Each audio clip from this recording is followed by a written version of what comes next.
Success in music. Let's talk a little bit about this. Sing the song with students' names so that they get to know their peers. So you got to be able to see, they won't know. We talk about that a lot when we get to this chapter in the book of the textbook I use in the college class, is that, you have to see friends to want to go meet them. Like if you're sitting in darkness or you're just seeing shadows and shades, then no one really has a face to you and no one really has red hair or blonde hair. You don't see colors. And so they don't know their peers. And the sad thing is if you aren't trying to get each other to know one another. So singing songs with Jason and Susie and Sally and John, and you're singing them because what the kid with the visual impairment will begin to learn is their voices. They will be able to pair their voice with their name. They may not have a sight. They won't see them, but they'll know. They'll be able to tell you everybody's name in the room by just hearing them say their name, hearing them say something. Incorporate the directions and performing actions in the song to teach them concepts. Okay, so remember, you have to tell them everything you need them to do. It's a total mindset change when you have VI kids in your class. So when you say, okay, everybody stand up and put your hands here, you can't say that. You can say, everyone, please stand in front of your chairs and put your hands on your hips. And then you might even have to go place them on some little kids because they may not get it.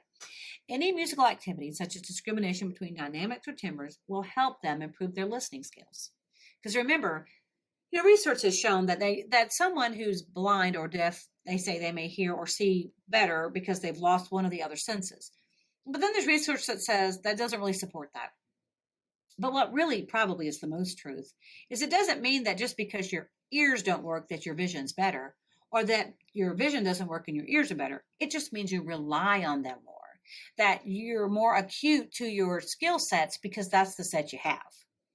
Use instrument plays to provide visually impaired children sensory stimulus and experiences so that they're playing together, making sure you put their hands where they need to. Let them completely experience the instrument before they play, so that letting them feel the xylophone, feel the metallophone, feel the bass bars as they're picking an instrument and they're in secondary education and you're like, okay, they're blind. What am I? You need to lean them towards the one-handed instruments, which there's not a lot of. And if they come in to you and say, I really want to play the flute, then you let them try it and you'll figure it out. Songwriting and composition are activities that may help them to increase their executive functioning skills, increasing initiation, planning, problem solving, and decision making. Never be afraid not to do songwriting. Oh my goodness. Think of some of the best songs come from visually impaired kids and adults. Music and movement strategies may help children with visual impairments to increase their body awareness, and motor planning and spatial awareness. Okay, this is huge because remember, your body and motor is because I see what's around me. I know that if I reach too far over here, I'm going to hit something. If I reach too far over here, I'm going to hit something. Well, if you can't see, you don't know.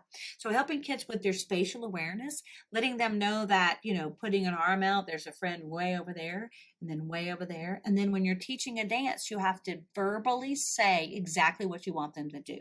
Take your right foot, step out from your left foot, step back. And then you literally sometimes have to go place that little foot, place it back for the little one to get it. Singing, instrument playing, and movement might increase visual impaired children's attention, behaviors, and social interaction skills. Yes, all of those things.